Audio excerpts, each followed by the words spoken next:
Hi, everyone. Thanks for joining the webinar today. Today's presentation, Navigating Avian Influenza from Prevention to Recovery, is part of the USDA Defend the Flock campaign, promoting awareness around the importance of biosecurity and ways to prevent the spread of infectious poultry diseases like avian influenza. My name is Vera Simon Nobes, and I'm the coordinator of the Farm-Based Education Network, a project of Shelburne Farms based in Shelburne, Vermont. Shelburne Farms is an education nonprofit on a mission to inspire and cultivate learning for a sustainable future. We welcome everyone to explore the big ideas of sustainability on our diversified working farm, which includes chickens and turkeys. The Farm-Based Education Network is a free member network created to strengthen and support the work of farmers and educators and community leaders who provide experiences of all kinds on working farms. Real-time streaming captions are available for this program. To view the captions, type the caption URL that you see on this slide. You can also click the CC button at the bottom of the screen. The URL to access the captions is case sensitive. The address is lowercase bit.ly/uppercase APHIS webinar with a capital W _ capital S lowercase EPT 2022 _ capital C. You can type that into your browser. The URL appears at the bottom of the slides, so you can link to the captions at any time during the program. And please note that the URL is case sensitive. To submit questions during today's program, you can click the Q&A button located at the bottom of your screen. Today, we're so excited to be joined by Dr. Julie Gauthier. Dr. Gauthier is the Assistant Director for Poultry Health, USDA APHIS. Welcome, Julie. Thanks, Vera. I'm Julie, and I'm a veterinarian working for, as Vera said, the USDA Animal and Plant Health Inspection Service. And I've seen this disease, avian influenza, in my job in all over the United States and also in other parts of the world. And I'm also a flock keeper, so I understand the challenges of keeping our flocks healthy and at the same time allowing the public to enjoy that contact with poultry and understanding how poultry are kept. And on my small farm, I've raised heritage breed chickens, ducks, and turkeys and geese. I showed them, and I produced eggs and meat and breeding stock, and hosted a lot of farm tours to promote the conservation of these endangered breeds. Next slide, please. Thank you. We're also joined by Catherine Anderson today. Catherine is the Director of the Education Department at Pineland Farms in New Gloucester, Maine. Welcome, Catherine. Thanks, Vera. It's such a pleasure to be here today. As Vera mentioned, I'm the Director of the Education Department at Pineland Farms. We're a nonprofit diversified farm in Maine that offers a lot of opportunities, many opportunities for visitors to engage and explore agriculture and the environment. I've been on the team here for over 10 years, and I help oversee the egg-laying operation, as well as most of the visitation on the farm throughout the year. And I'm happy to be here today. Thank you. Thank you. Many of you are joining us today to learn more about the outbreak of highly pathogenic avian influenza, also known as HIPATH or HIPATH AI for short. This outbreak is occurring in the United States right now. Dr. Gauthier will tell us a little bit about this disease, actually a lot about this disease, what we should know about this current poultry health emergency. Thank you so much, Dr. Gauthier. Oh, no problem. And I'm going to have a frank discussion with you about what's probably the most terrible disease that a poultry owner can experience, and that's this highly pathogenic avian influenza. That's a mouthful, so I generally refer that to as HIPATH AI or HPAI.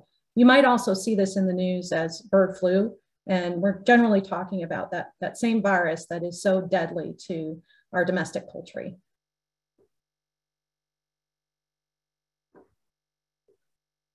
The next slide, please.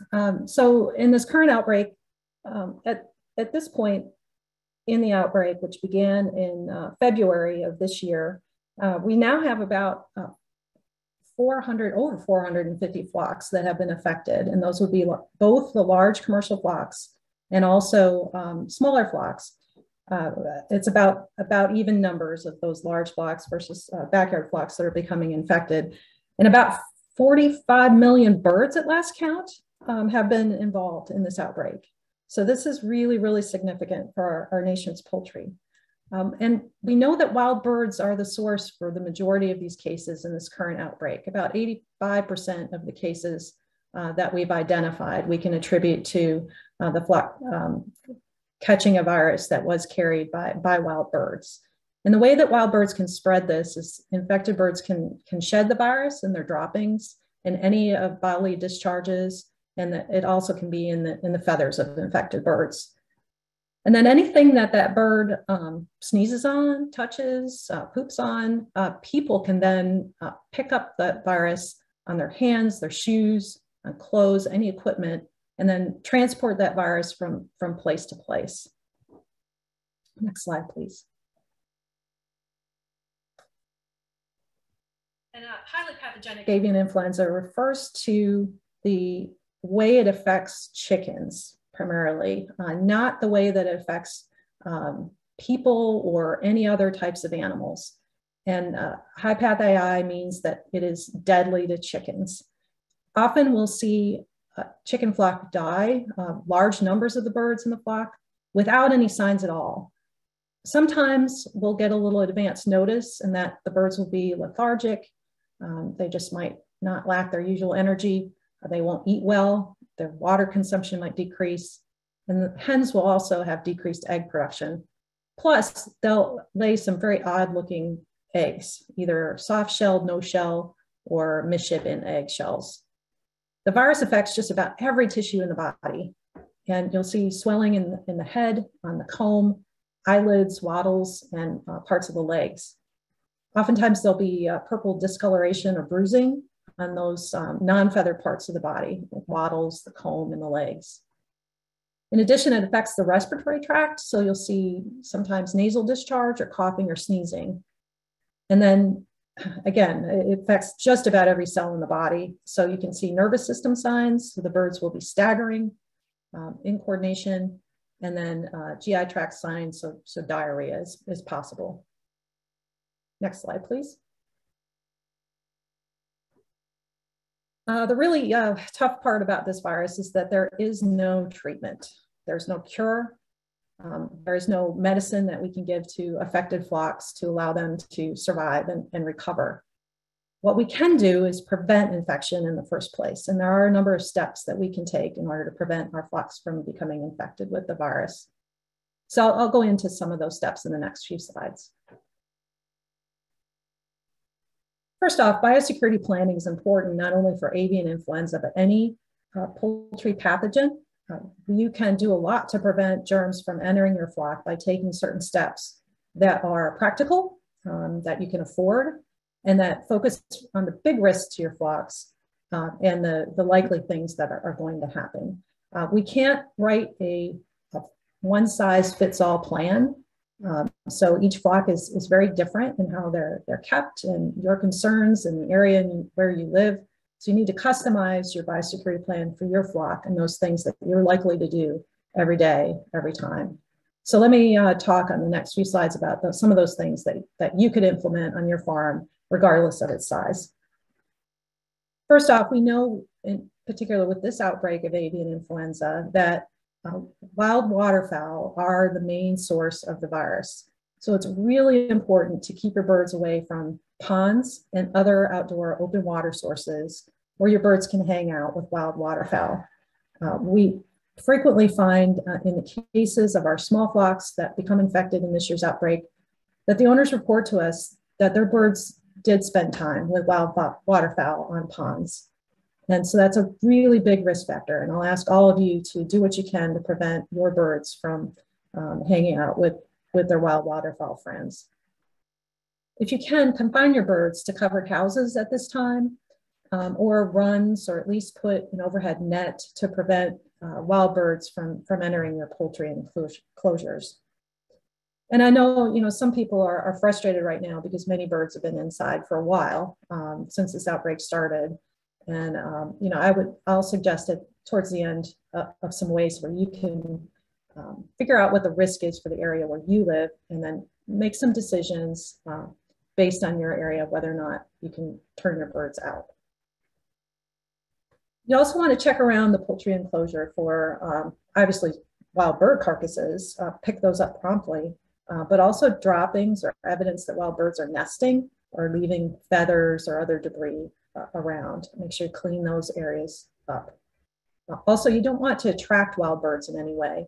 Wild birds are attracted by feed that is spilled, or being able to easily access feeders for a free lunch, or sharing water sources with your birds. So one way to prevent or discourage wild birds from accessing the feed and water is to keep those feeders and waters inside a shed or under cover or inside a barn if your birds are going in and out.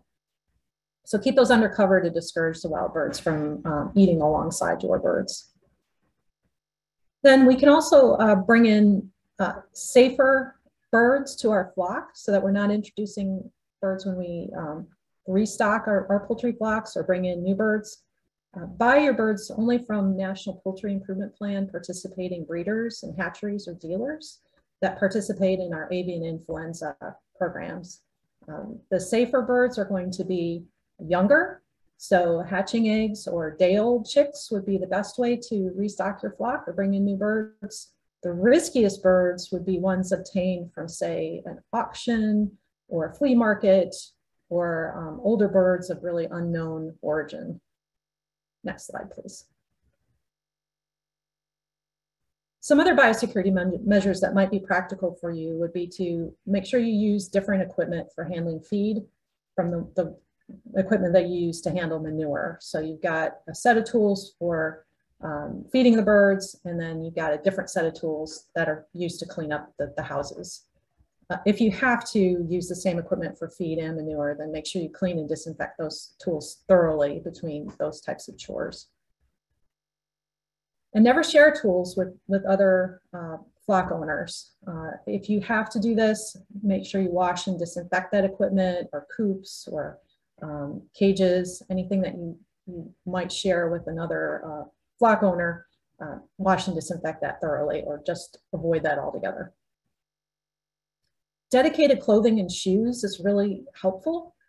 If you can establish a line of separation that separates the place where you house your birds from the rest of the world, and that anybody who crosses that line needs to wear that dedicated pair of shoes or outer clothing, then that's going to help prevent them from bringing the virus into the area where your birds live. And hand washing is really important for all types of pathogens, including avian influenza, which is pretty easily destroyed just with soap and water. So hand washing is super important. If you can't have access to soap and water, then hand sanitizer is a close second to that. And then the quarantine for new birds is also a good measure to use. Don't introduce new birds right away to your existing flock. Isolate them and keep them separate from your birds for 30 days and separate them by at least 30 feet, or the sneeze zone of a chicken, before you place them in with your flock. And if they exhibit any signs during that isolation period, do not introduce those birds to your flock. Ask for veterinary help, either through your diagnostic laboratory, your veterinarian, or another person who can help you with diagnosing a problem in that flock.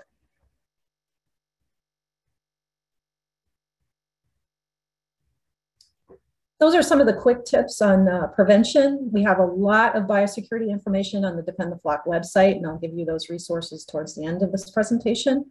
But those are just some highlights of things that I know were feasible for me in my small flock, and just about any flock of any size out there. Next, I'll go into what happens if you experience the disease nearby. So in your area, in your neighborhood, and then hopefully this will never occur, but if you should experience a disease on your farm, I'll give you some some ideas of what might happen in those cases and how you could prepare for this. So next slide, please. So the first part would be the contingency plan. I'll talk about what to do if you're close by an infected farm. And then later on, I'll talk to you about a response plan where you might be dealing with the infection actually on your farm.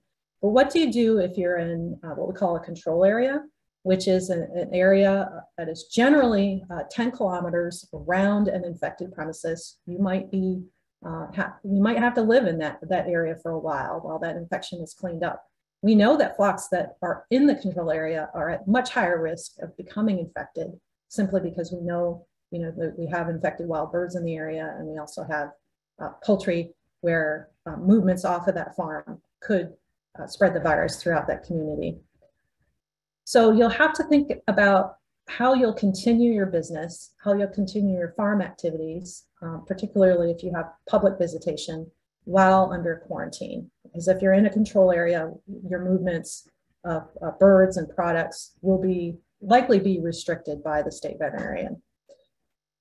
And you'll need to figure out procedures for allowing visitors, if you will continue to allow visitors. I think that's the first question. If you're in a control area, will you stop public visitation, or how will you try to make that a bit safer so that your visitors aren't likely to bring the virus onto your property?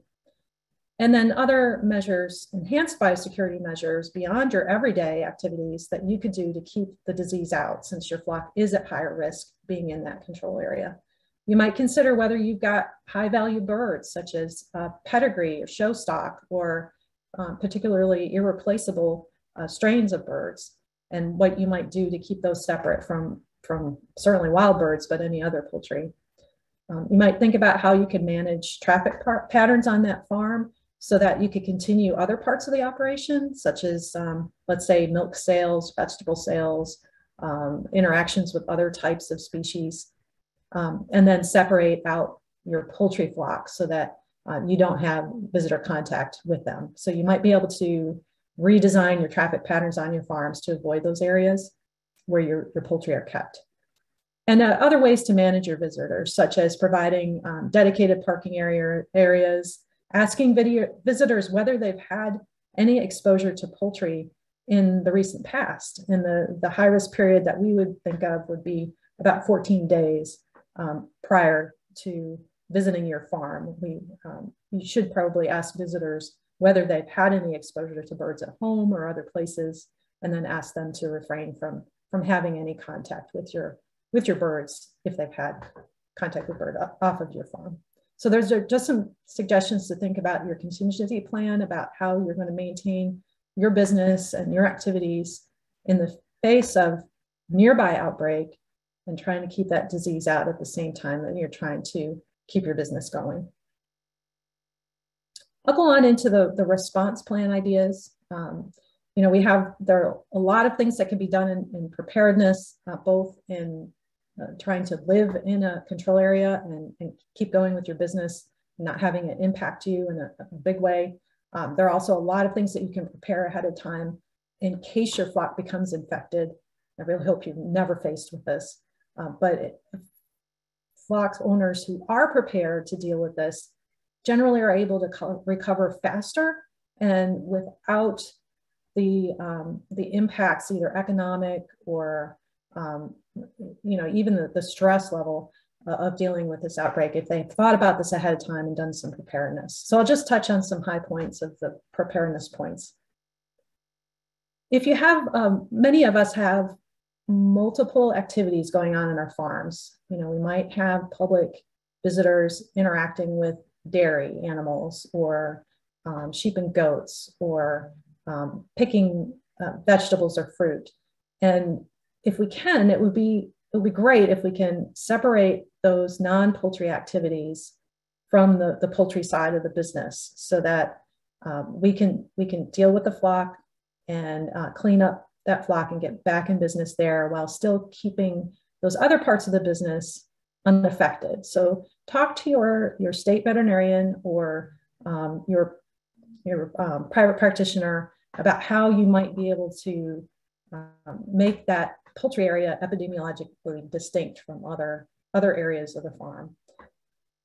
Think about where you might, if your flock is infected, where you're going to put a decontamination line, because every infected flock is going to need a place where they can clean and disinfect vehicles, equipment, people on and off that premises, because there'll be a lot of activity in trying to clean up that affected flock. Here's the hard part to talk about. We need to take care of those affected birds. We know if they're affected with this virus, that most of them will die and they will suffer. And so the thing that we need to do to stop their suffering and to prevent the spread of this disease is to euthanize them or depopulate them as quickly as we possibly can to prevent that spread and to stop their suffering. There are a number of ways that this can be carried out. And talking about this ahead of time with your veterinarian or your state vet or another expert can really help you get through a very, very stressful moment and be able to do the best you can in humanely taking care of your birds. So I encourage you to have that discussion of how you would carry that out ahead of time. There are a number of options. Then the birds need to be disposed of after that euthanasia occurs. And there are a number of ways that that can be carried out.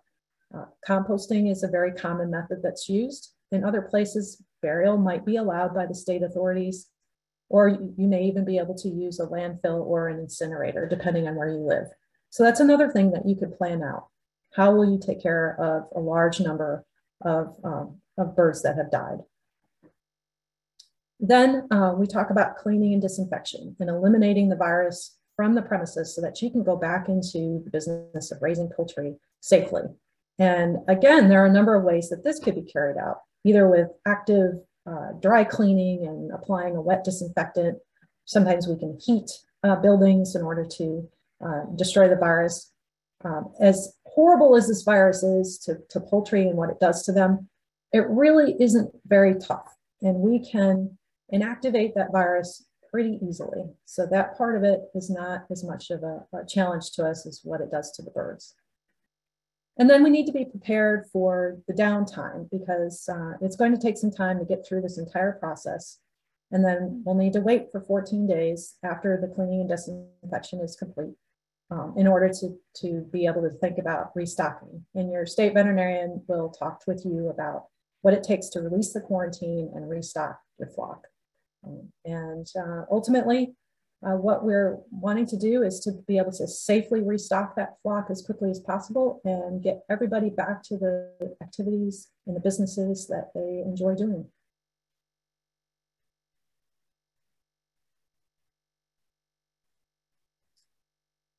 So this is the key part of our message.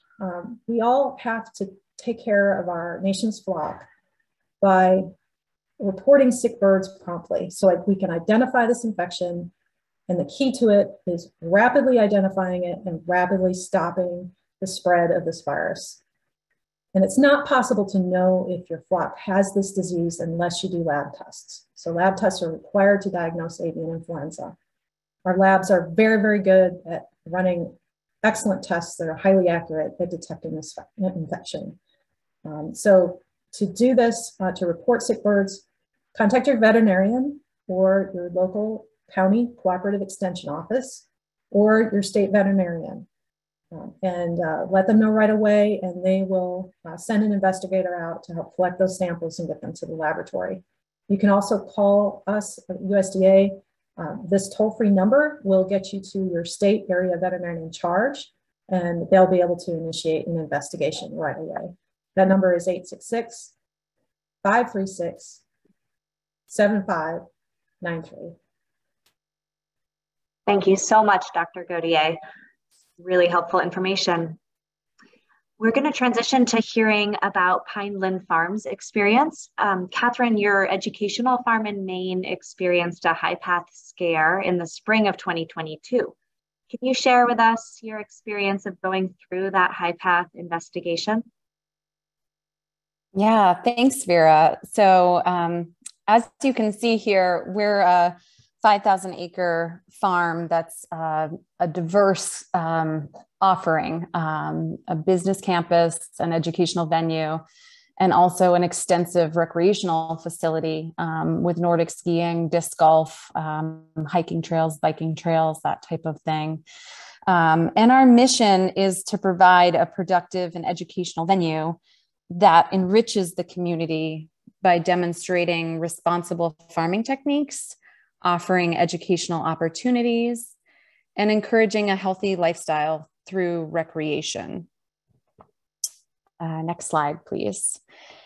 We utilize hands-on opportunities as much as possible. And we see over 40,000 visitors a year through our farmyard area, kind of the hub of our educational facility.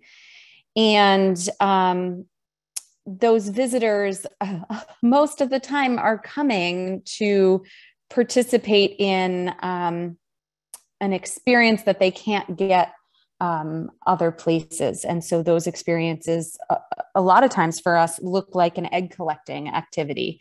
And that's been kind of a go-to activity that we've utilized for years to engage our visitors. And our flock of laying hens, we have about 450 to 500 free range hens, live in the same location that we welcome, all of our visitors to. And so the separation of those areas can be challenging. Next slide, please. In the spring of 2022, we lost approximately 20 birds from our laying flock. And that raised concern that we had contacted HiPath AI.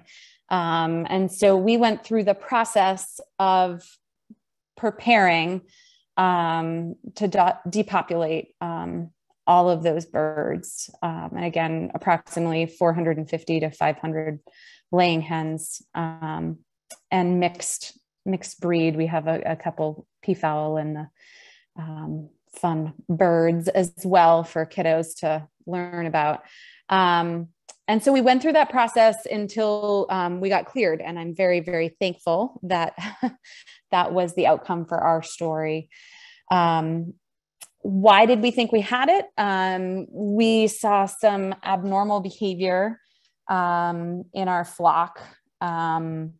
We had 6 birds that were dead, and there was no outward sign of anything that was wrong.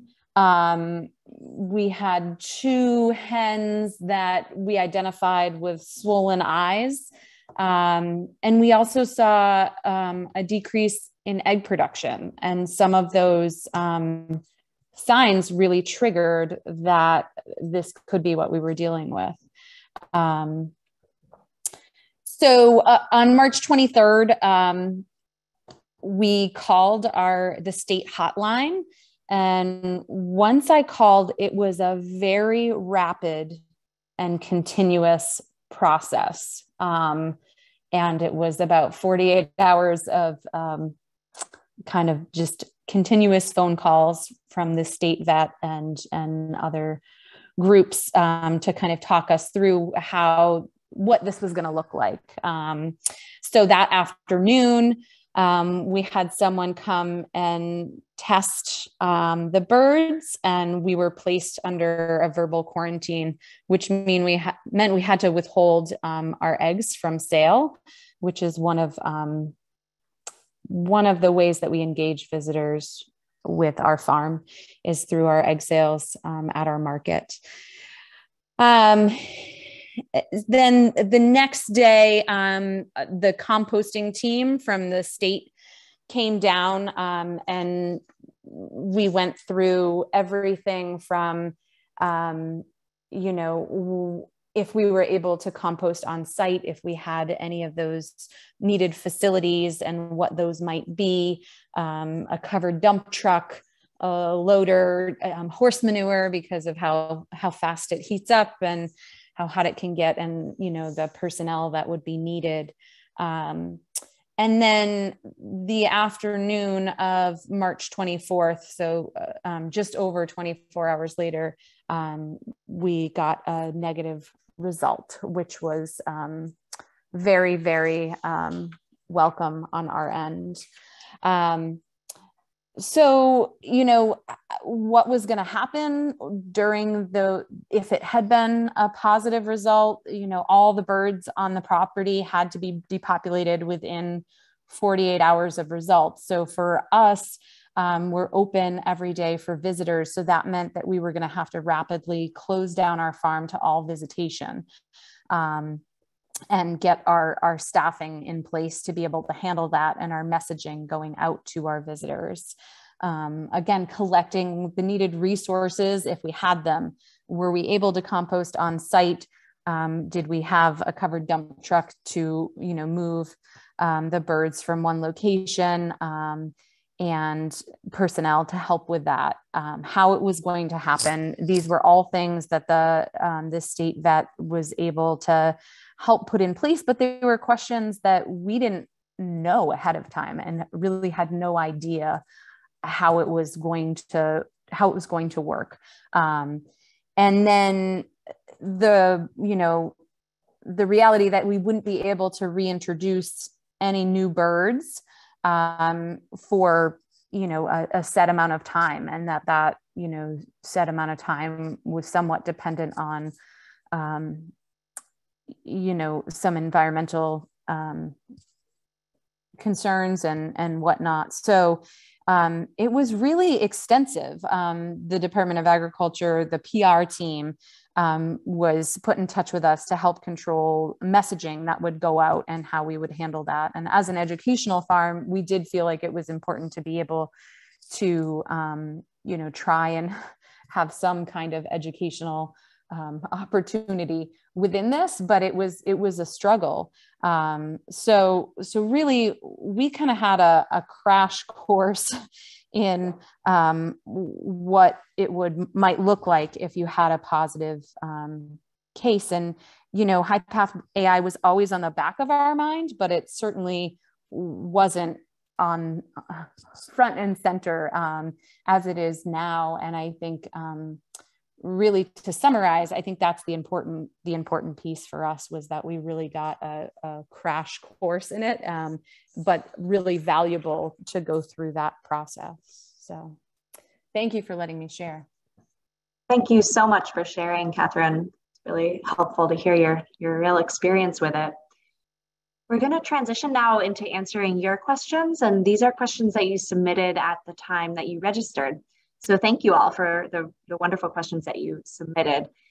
For questions that we don't get to today, we will post responses along with the recording of this program, and that will go on the APHIS website. So you can check out the APHIS social media channels as well for updates of when that is ready. So our first question is, what animals carry high path AI and what animals are at risk?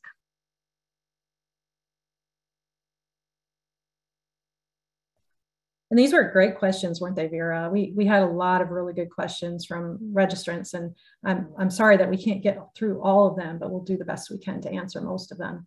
And this list grows every day. We have seen an amazing variety of wild birds and even mammals that are carrying this particular outbreak strain of virus in the United States this year. So avian influenza in general, and these infections in nature, are very common in waterfowl, like ducks and geese, and shorebirds, such as gulls and terns. And usually they don't cause any signs of disease in these birds, or they might cause mild illness. And sometimes the AI virus will adapt itself to infecting poultry, and that's bad news when it gets used to infecting poultry. That's when we see the outbreaks. And that's what happened this year.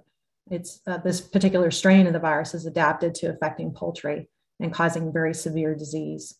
You can see the whole range of wild birds that our surveillance has found the disease in. and that's listed on our website. We've got a link to that pasted in the chat, so you can check that out yourself. I'll say that predators also are succumbing to this infection. So any animals that prey on those infected wild birds are also coming down with the disease. So we've seen the infection in birds of prey, like owls and hawks and eagles, and scavenger birds like vultures. We've also seen it in foxes, bobcats, coyotes, and seals, presumably because they're preying on wild birds that had the infection. And then I always get asked about cats and dogs and other animals. And AI virus has very rarely affected cats and dogs, usually because they're eating dead birds or dying birds. But that we really haven't seen that in the United States, but that has been reported in other parts of the world, as well as lions and tigers in zoos who are feeding on infected bird carcasses. And then, although avian influenza occasionally can affect people, we are not seeing this with this particular strain of the virus, despite the fact that we've had hundreds or maybe even thousands of responders now who have been helping us control the outbreak. And we don't have any evidence that anyone in the United States has been infected or sick from the virus so far. So among the poultry, we see very, very high death rates. Sometimes the entire flock will die. And turkeys are very susceptible. Peacocks, pheasants, guineas, and geese and swans, so long-necked birds. Chickens are next on the list as far as the severity of the illness. And then ducks, because they're waterfowl and natural carriers of the virus, they're likely to survive the infection actually, but they can serve as a source of infection to other birds. Go to the next question. How do I minimize my flock's exposure to wild birds? This is the key for flocks that are outdoors in preventing them from becoming infected with this virus, because wild birds are doing most of the spreading this time. And the big one, like I mentioned before, is ponds. Please keep your birds off of ponds. Do what you can to confine them to an area away from wild waterfowl, because that is the primary risk at this time. The other item is to keep those, discourage wild birds from feeding with your birds. So put those feeders and waterers under cover, whether it's inside a barn, a shed, or at least under netting. Pick up any bird carcasses on the property rapidly to make sure that that virus isn't getting around. And as we know, our chickens are little dinosaurs, so they'll snack on just about anything they can find in their environment. And then some producers are using visual deterrents or sound deterrents. There are a lot of them out in the market now that will either make sounds such as hawk sounds or birds in distress, or even visual deterrents like owl decoys or even swan decoys on ponds. So check out some of those items that are available as deterrents to wild birds coming on your property. And then netting overruns might be helpful if you really have to let your birds outdoors. Plus, I would check this with your state vet to get on their alerts. Oftentimes you can sign up for email alerts to find out where the cases are occurring in your county or in your neighborhood. And then also check out the APHIS site that shows the wild bird and domestic poultry detections, because you can determine whether you are in a county where cases are occurring and determine if you're at higher risk. How do I know if my flock is infected with high-path AI or if they have something else? Great question.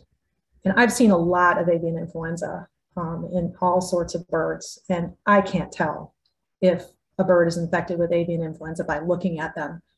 You have to do a laboratory test in order to know this. I might have very high suspicion based on most of the flock having died rapidly within a few days, but I can't know for sure without a test. And the PCR test that our labs use is very, very accurate at detection of this virus. So call someone to get them out there and conduct an investigation and collect those lab samples. Your veterinary diagnostic lab, and I'd encourage everyone to find out where, if you don't know, what your closest veterinary diagnostic lab is to you, because they can help you out with post-mortem examinations and testing for other diseases besides AI to let you know whether you've got something else in the flock. Thanks, Julie. How long will high-path AI circulate in wild bird populations, and how will this affect interactions between chickens and farm visitors next season? Oh, you're going to ask me to get my crystal ball out. This we all have to speculate on. I can tell you about how avian influenza viruses behave in nature, and that they are changing all the time. Avian influenzas like to mutate into something else, and eventually wild bird populations become somewhat immune to the common strains that are out there. And so the types of strains that are in the wild bird populations tend to vary by year, or every couple of years we'll see a new strain come along. So I expect that will happen with this one. You know, I don't think we'll be burdened with this particular strain forever. How long will it take before we see something new and less pathogenic to our birds? I don't know. I think we're going to be in for a rough fall, possibly even next spring, based on what happened in Europe. This virus has hit them hard over the past 2 years, and I kind of expect that that's what will happen here. So buckle up. You know, I think we need to be really vigilant and careful for the next, fall at least, and possibly into the spring. But keep an eye on that APHIS website and your state veterinarian's alerts and announcements to know what the situation is currently, and that hopefully next summer we'll be out of this and we'll be able to get back into a more normal lifestyle. Is there a vaccine for high-path AI? There is, and it is used in some parts of the world in countries that have decided to live with the disease and not stamp it out. And so far, there isn't a vaccine that is approved for use in poultry in the United States.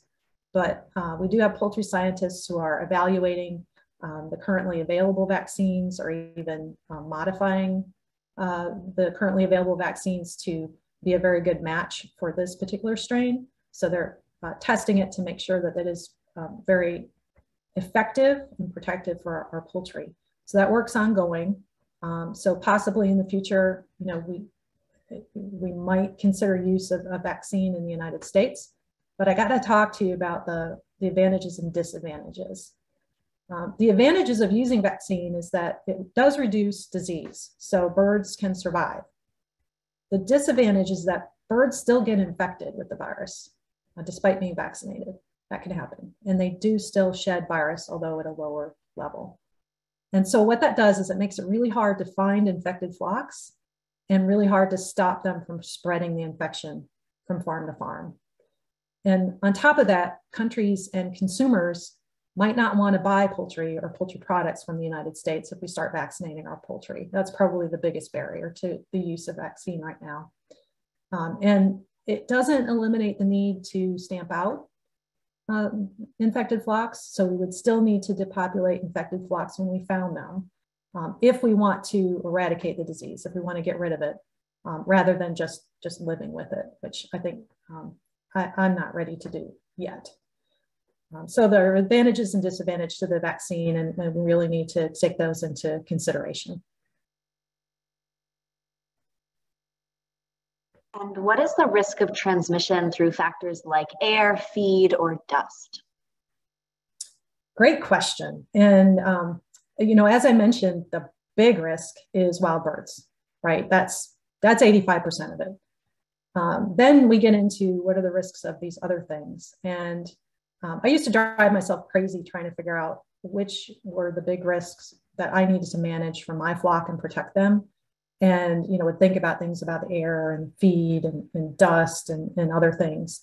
And I also have to tell myself, is it likely to happen that way? And then is there anything that I can do about it? And if it's unlikely, or I can't do anything about it, I would tend to put that at a low priority of doing something about that. So I would consider air to be one of those things that is unlikely, and also there's not much I can do about it. We do know that AI virus can spread through the air for short distances. We're talking yards, not miles. And it's quickly inactivated by sunlight, heat, drying, and soap and water. So that I put that way down on my list of things to worry about. Anything that a bird can sneeze on, like I said, sneeze on or poop on, can carry the virus from place to place, including flies. So I would consider, fly control more important than worrying about the air that my birds breathe. So it can be overwhelming to think about all these risks. So feed should be safe if we prevent birds from getting in it, sneezing on it, or pooping in it. So keep feed bins closed, clean up spills right away, and don't allow your feed truck drivers to cross your line of separation to where you keep your birds. Just keep them at a distance, and control flies. So then those are things you could do about the risk of feed, which I consider to be pretty minor when you consider the risk from wild birds right now.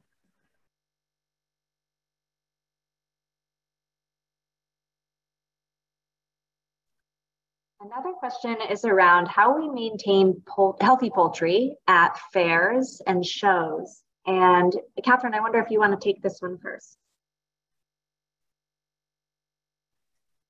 Yeah, well, I may not be the best person to answer this question because we don't take any of our birds off property.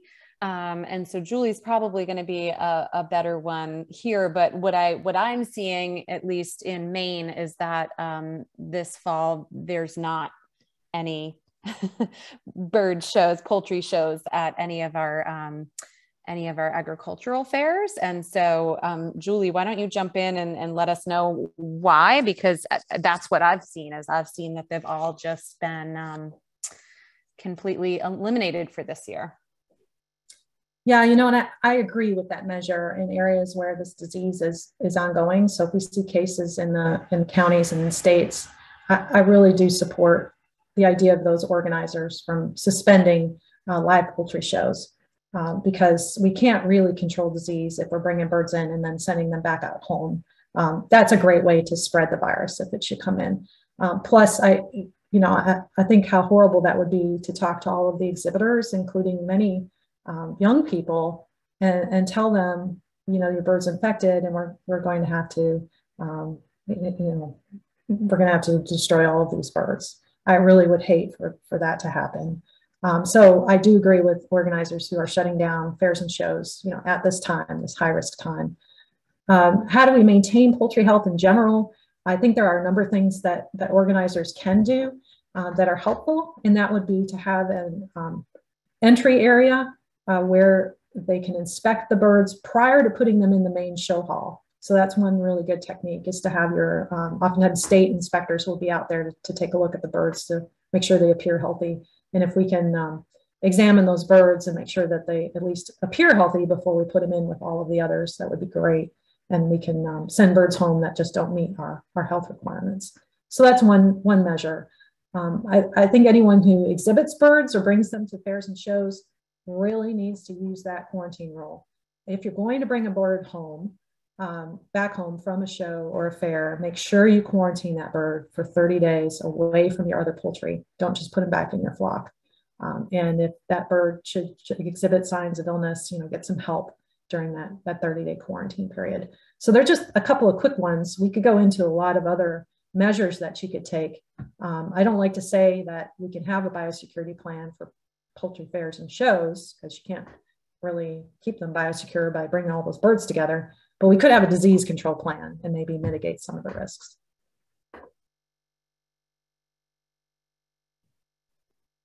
And how do I reduce exposure to high-path AI from vendors who might be coming, or from folks who might be coming for farm share pickups?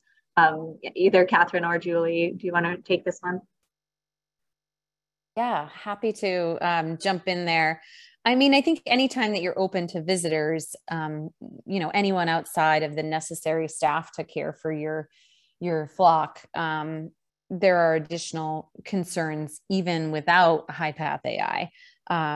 Making sure you have really good biosecurity measures in place at your farm when you're open to the public is necessary, regardless. And so, we really try and have our visitors come in and have an authentic experience, but that doesn't mean that we change our biosecurity measures, and because that's part of protecting, the assets that we have on our farm, and making sure that we have a policy in place to protect our livestock and our visitors and our staff. And that's kind of part of my responsibility to those animals and those visitors. And I think Julie mentioned some, thoughts before about, changing the traffic flow, so visitors would stay away from your poultry area. And some of the other ones, Julie, if it's okay with you, limiting the contact with birds and having separate clothing and footwear when you come into contact with your flock, and asking anyone who is in contact with other poultry to really refrain from having that experience while they're at your farm, I think can really help a little bit, a little bit. Yeah, 100%. Those will help mitigate some of that risk. Having public there always is, you're always bringing in some risk, but there are some things you can do that will help. And I think a couple of concepts that we promote through the Defend the Flock program, you can go to the website and get more information on these.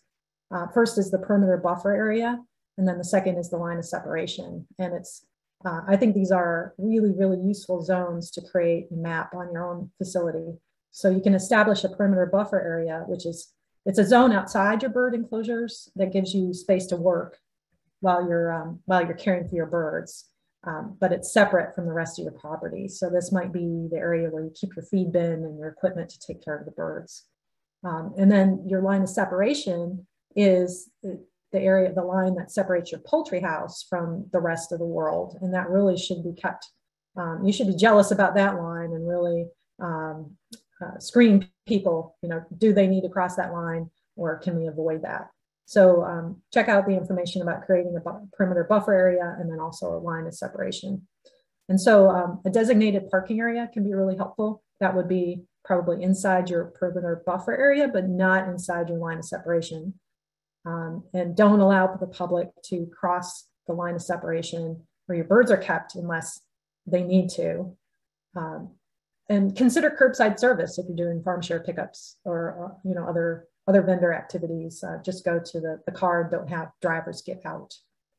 Another important item for all sorts of pathogens is hand washing and offering hand sanitizer after customer contact.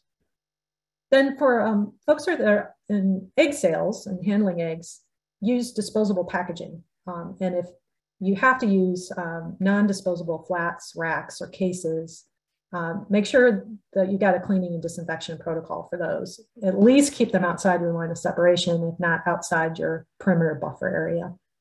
And then have dedicated staff for poultry care. So people, just the people who take care of the poultry, and then no other people on the farm need to cross that line and handle the birds. Just a few suggestions. There are many others that you could use. Thank you again so much for the questions. They were really great. And Julie and Catherine, thank you so much for answering them. We're going to show a few slides that share some resources so you all can leave with some continuous support. The first one, I believe, is the Farm-Based Education Network. This is a student who was visiting us at Shelburne Farms, and as part of her project, she was interviewing a chicken. Just a reminder, all the reasons that we love poultry: eggs, beautiful feathers, emotional connection, and things that maybe you never thought of before, like interviews. So the Farm-Based Education Network is here for you if you're thinking about opening your farm to visitors, or you are already doing that and are interested in connecting with others who do that as well.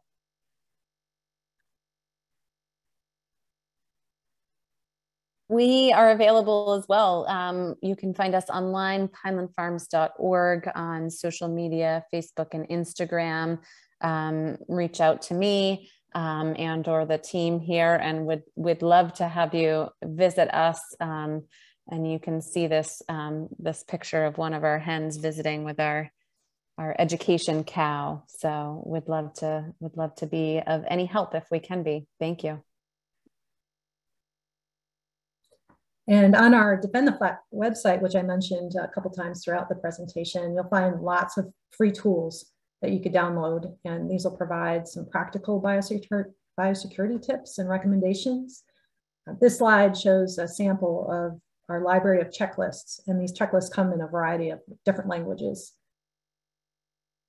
Our campaign also features, we have biosecurity videos. We've got recordings of our prior webinars, which we hold typically twice a year. We have info cards, some newsletters, posters, and other resources that you can use and distribute. APHIS has also created social media content that can help promote biosecurity, and you can use these in your own social media outreach. Infographics covering many of the best practices that I mentioned, these are available in English and Spanish in these infographics. And you can stay connected. Visit our website, and you can follow Defend the Flock on Facebook and Twitter. Thank you so much, Dr. Gauthier and Catherine, for sharing your valuable knowledge with us today. Thank you all for coming. As you close out your screen, you will be, you'll see an invitation to take an anonymous, very short survey, which will give us a little insight into your experience with this webinar. Please do keep an eye out for that. Thank you, Laura and Alba, and everyone else on your team who helped make this webinar possible. And we want to remind you all to remember that biosecurity is a team effort, and we need to work together to keep all of our flocks and farms and farm visitors safe and healthy. Thank you, everybody. Have a great rest of your day.